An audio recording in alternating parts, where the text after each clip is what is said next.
Sean Kingston gets arrested on stage. Fat Joe ain't so fat no more. Marilyn Mosby is sentenced, and the legendary Patti LaBelle celebrates her 80th birthday. Welcome to the Weekend Critics, and welcome back to the Critic Chronicles YouTube channel, where you get commentary, reviews, and tabloid news. I'm your host, Patricia Hartley. Be sure to like this video, subscribe to this channel, and hit that notification bell so you never miss an upload.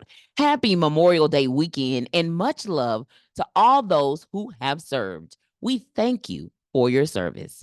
It's Saturday, May the 25th, 2024. Hey, critics, it's time to chronicle. I want to talk a little bit first, y'all, about some show corrections. There's a few corrections for some of the previous episodes, including on Thursday, May the 23rd. I discussed the latest at the time case for Sean Diddy Combs that included model Crystal McKinney. In the year that I actually said on the show was 2023, when it should have been actually 2003. So that is one correction. And of course, in the May 18th episode, I implied that Misty Copeland had already received the Peabody Award. And while that is true, she did get the Peabody Award, her along with Stevie Wonder as well. The event actually took place on May the 22nd. So jumped it, was a little early.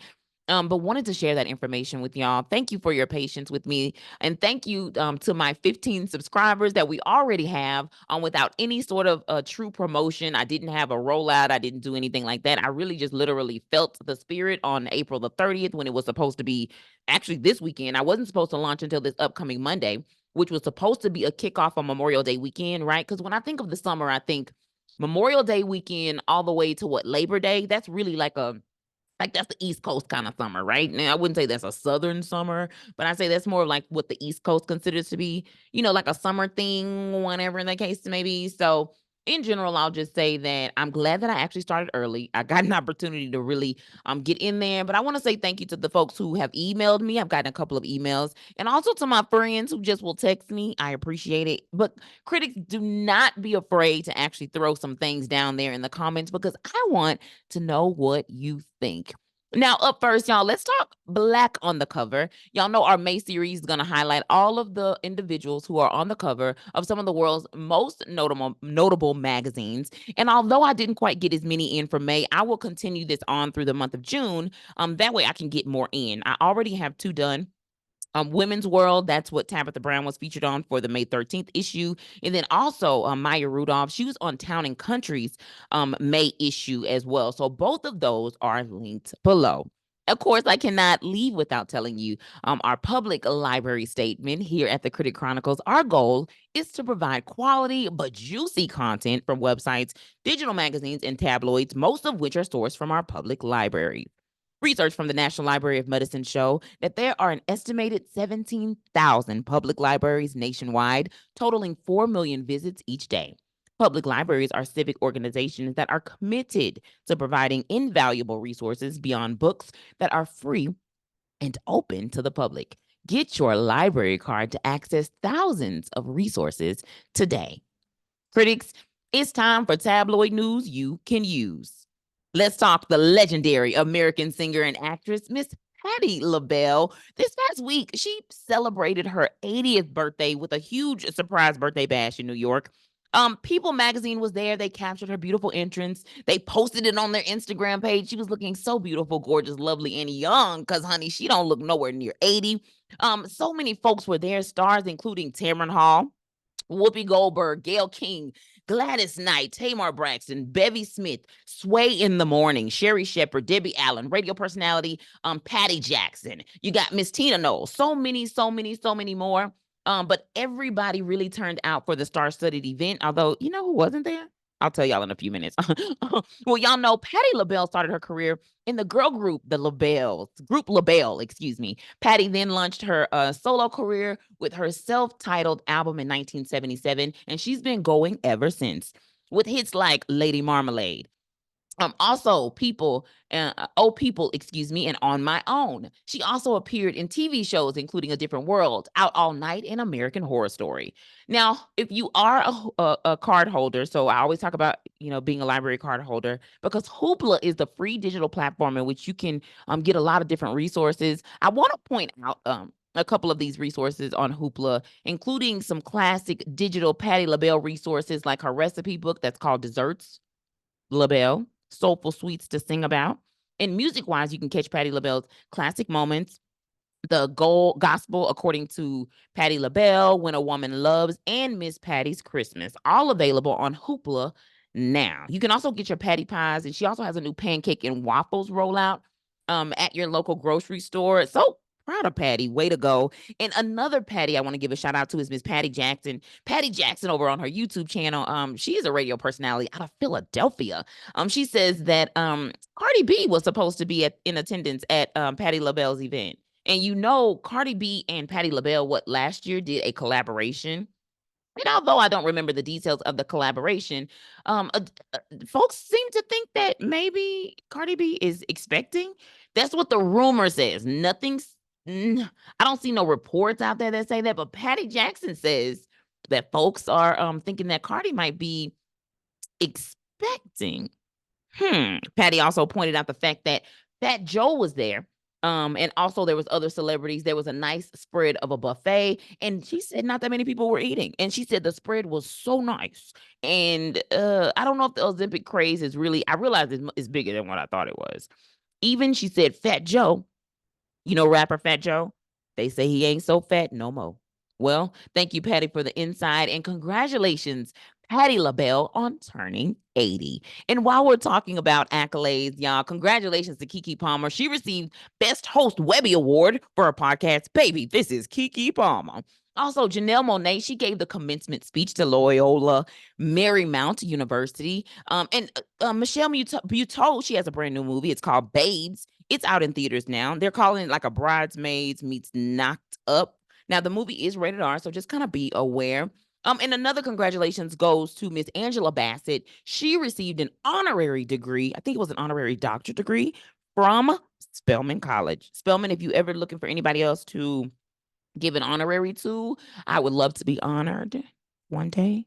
Just y'all go ahead and put that in my future. Put that in my future. Go ahead and help me manifest that. And speaking of manifestation, Broadway has really been manifesting more, in my opinion, sort of Black shows. I talked to y'all in a few episodes earlier about how Candy Burris was making her way with the Wiz, Piano Lesson, all of these different Broadway shows that I really think is expanding the culture of Broadway. So shout out to Broadway for that. And Alicia Keys is of course a 16-time Grammy Award winner. Well, she's entered the world of Broadway as well in a big way. She is nominated, or should I say Hell's Kitchen, which is the show that she wrote that's based off of her life. It's nominated for 13 Tony Awards. Man, that's amazing. Hell's Kitchen, according to the reports, has many themes, but it's reportedly best described as a mother-daughter story and tells the story of a young Alicia Keys and her experience growing up there in New York.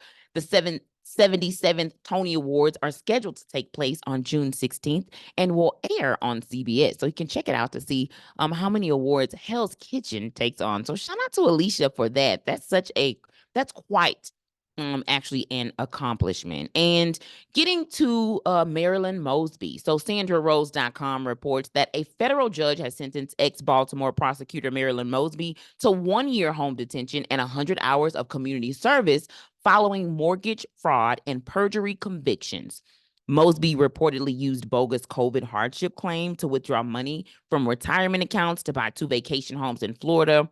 And apparently you can't do that. You're not supposed to borrow from your retirement or get anything out for emergencies.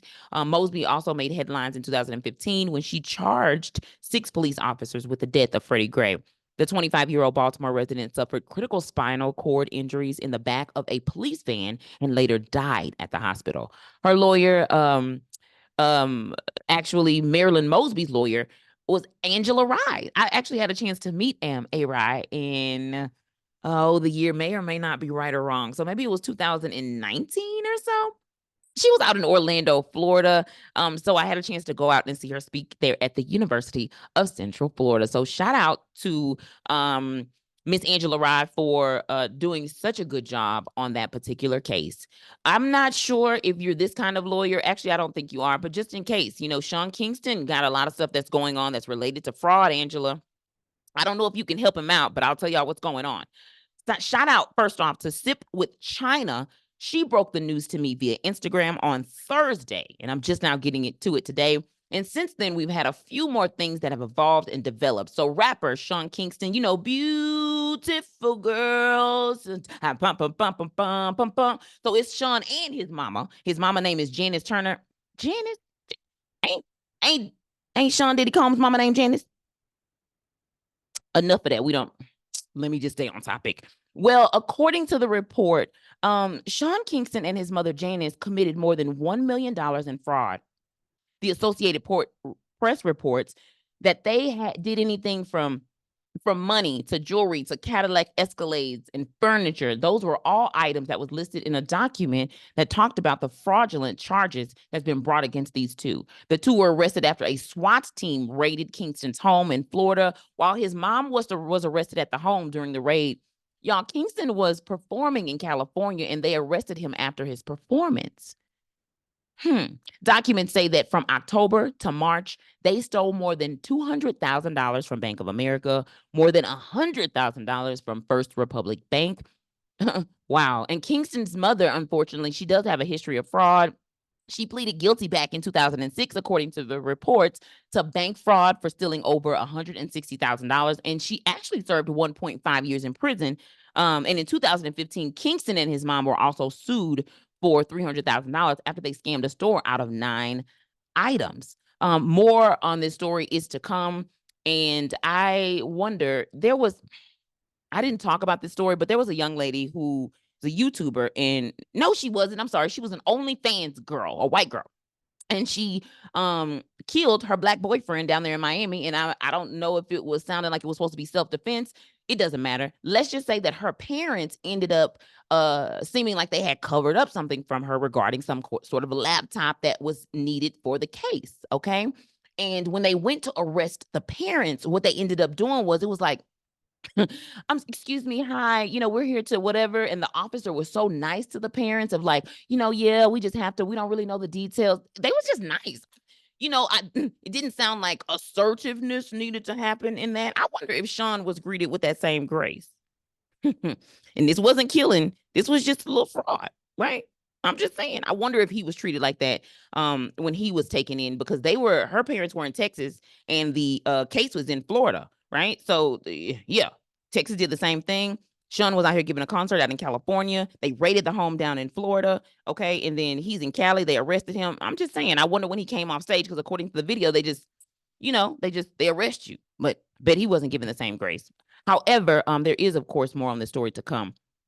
Y'all, speaking of something that I really wanted to bring up, Judge Judy, right now, I promise you I have a point. Judge Judy, she just put up her Manhattan penthouse duplex for sale. Stay with me now, because she wants to simplify life for her and her husband.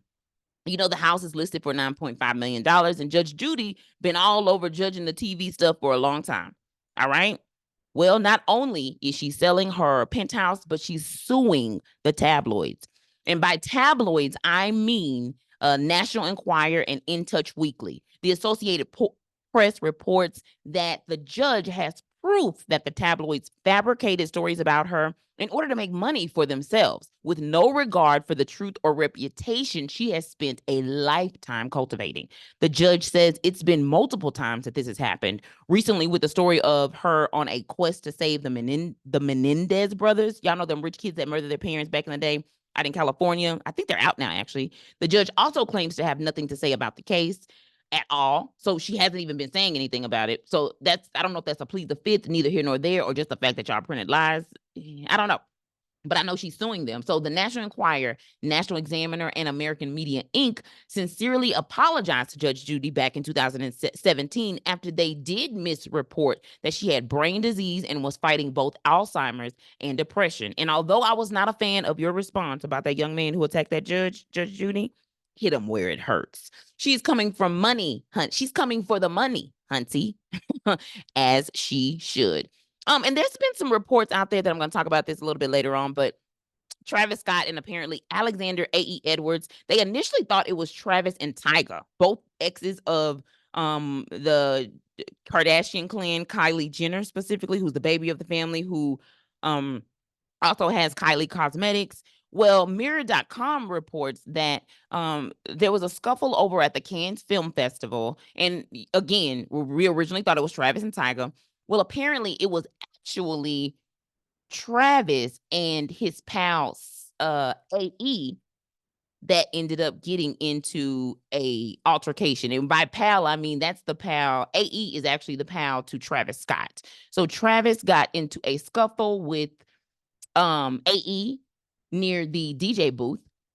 And Travis and AE eventually just kind of went at it. And while reportedly nobody was hurt, it did cause quite a stir. And for some reason, folks thought it was Travis and Tyga. That was the initial report. But tomorrow I'll probably come back more with this story in terms of some of the details, because I feel like it's a little all over the place. But it sounds to me like they misreported at first, and now there's more information to come. So y'all, this weekend, please enjoy what we got.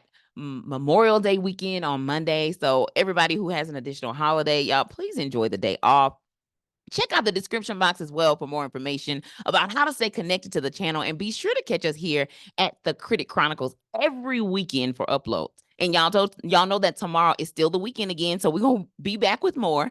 And thanks again for tuning into the Critic Chronicles YouTube channel, where you get commentary, reviews, and tabloid news. Have a great weekend.